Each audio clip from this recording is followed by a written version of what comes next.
Ada lagi? Silakan, dua orang. Siang, Bapak-Bapak sekalian, Tifal dari Kompas TV mau mengonfirmasi juga soal fenomena pengibaran bendera putih di beberapa daerah, terutama di Aceh Tamiang dan Biren, dengan alasan bantuan masih belum merata dan belum mendapatkan bantuan prioritas, terutama pangan dan juga air bersih begitu. Dengan alasan bahwa bantuan belum merata ini, apakah dari pemerintah pusat atau setidaknya dari Kemendagri sudah mendapatkan informasi itu dan follow up-nya bakal bagaimana, Pak? Karena kan ini masalahnya hajat hidup banyak orang yang masih belum dapat bantuan juga. Terima kasih. Baik, terima kasih. Ya, selamat siang Berikutnya. Pak. Ya, selamat siang Bapak-Bapak, Dita dari JPNN. Pak, ada dua pertanyaan. Yang pertama tadi mempertegas pertanyaan Bang Gadi.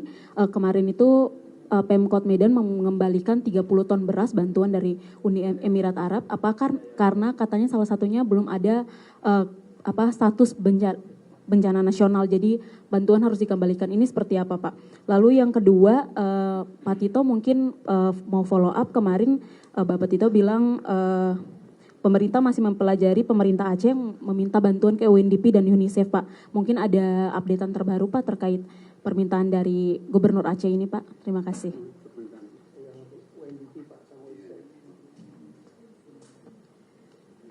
Baik, cukup ya?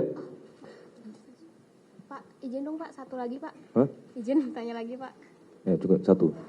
Izin Pak, Agnes dari Berita 1, izin mau tanya mengenai pemanfaatan kayu gelonggongan banjir dari pemerintah ini ke depannya akan seperti apa dalam hal pembersihan dan pemanfaatan. Karena kan saat ini banyak beredar, masyarakat sudah mulai mau memanfaatkan, tapi juga banyak statement dari para pejabat bahwa tidak boleh sembarang digunakan. Dari pemerintah sendiri ke depannya akan seperti apa dalam pembersihan ini Pak. Kemudian untuk skema pembayaran dari hunian tetap yang dibangun oleh pemerintah, ini sepenuhnya ditanggung pemerintah seterusnya atau mungkin nanti ke depannya ketika sudah mulai pulih, sekian persen akan ditanggung oleh masyarakat atau bagaimana sih Pak untuk hunian tetap pembayarannya begitu? Makasih. Baik, berkenan Pak Menko, Pak Mendagri untuk menjawab pertanyaan. Saya mulai yang terakhir aja, yang skema hunian tetap, itu adalah hunian tetap itu dibangun sepenuhnya oleh pemerintah. Jadi untuk sementara di era tanggap darurat itu kita kalau tidak bisa langsung hunian tetap maka dibangun hunian sementara. Tapi kalau bisa langsung hunian tetap, langsung dibangun hunian tetap. Itu adalah tidak menjadi beban dari warga yang terdampak. Ya, itu adalah hunian yang dibangun oleh pemerintah atau mungkin sumbangan dari pihak lain. Itu saya yang terakhir. Baik, saya izin menambahkan saja untuk menjawab beberapa dengan masalah misalnya tadi tentang pemanfaatan kayu. Jadi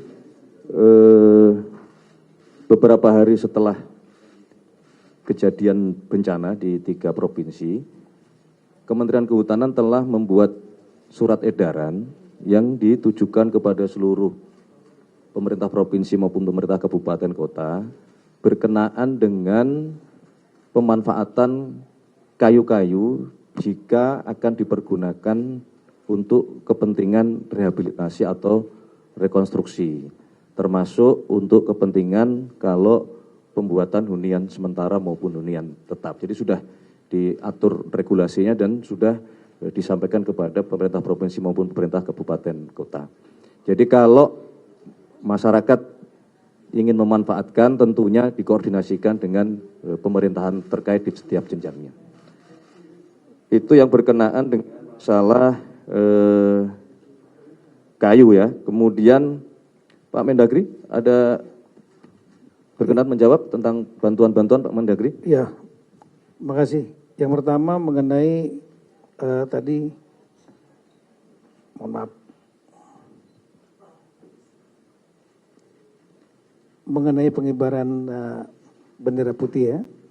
Jadi adalah menurut kami adalah wujud aspirasi warga dalam menghadapi situasi bencana yang dialami. Kami mendengar, pemerintah mendengar, memahami berbagai kritik, masukan dan sikap masyarakat terhadap upaya pemerintah Indonesia dalam penanganan bencana di Sumatera. Dengan segala kerendahan hati kami minta maaf ya, bila ada kekurangan yang ada. memang kendala yang dihadapi cukup besar karena medan yang cukup berat ya. Namun sebagai pemerintah Indonesia, kami berkewajiban untuk terus bekerja, mengatasi berbagai kendala, memperbaiki kinerja, dan secepatnya memenuhi kebutuhan darurat saudara-saudara kita di Aceh, Sumatera Utara, dan Sumatera Barat. Uluran tangan dari warga masyarakat telah banyak bantu upaya tanggap darurat di Sumatera. Untuk itu kami mengucapkan terima kasih kepada semua pihak yang telah tulus membantu masyarakat Indonesia atas urunan tangan dan usaha gotong royong yang dilakukan. Kita terus bersama-sama dalam bingkai soliditas kebangsaan dan kemanusiaan untuk segera memulihkan. Kemudian yang kedua berkaitan dengan surat tadi disampaikan oleh Gubernur Aceh, kami sudah mengecek yang ke UNDP dan UNICEF, sudah berkomunikasi dengan pemerintah Aceh bahwa surat itu sudah kami baca ya, dan juga ada tembusannya ke Kemendagri. Surat itu ditandatangan barcode, jadi tanda tangan elektronik ya. Dan Pak Gubernur, Pak Muhajir Zakir Manaf ini menyatakan melalui media bahwa beliau tidak mengetahui itu. Jadi staf yang menyampaikan surat tersebut, ya, kami cek sepertinya Sekda yang mengirim karena adanya tawaran. Dan kemudian kami sudah mengecek juga langsung ke UNDP dan UNICEF, ya, apa kira-kira bentuk bantuan yang akan dapat diberikan dengan adanya surat dari pemerintahan Aceh. Nah, yang paling mungkin kalau tidak diterapkan dalam status bencana nasional adalah counseling, terutama untuk anak-anak dan wanita. Nah ini yang sedang kita bicarakan dalam bentuk counseling yang bentuknya seperti apa, sebanyak apa, sebesar apa. Itu yang akan kita pertimbangkan. Tapi itu kira-kira komunikasi sudah kami lakukan baik dengan pemerintahan Aceh maupun dengan UNDP dan UNICEF. Kemudian berkaitan dengan tadi ada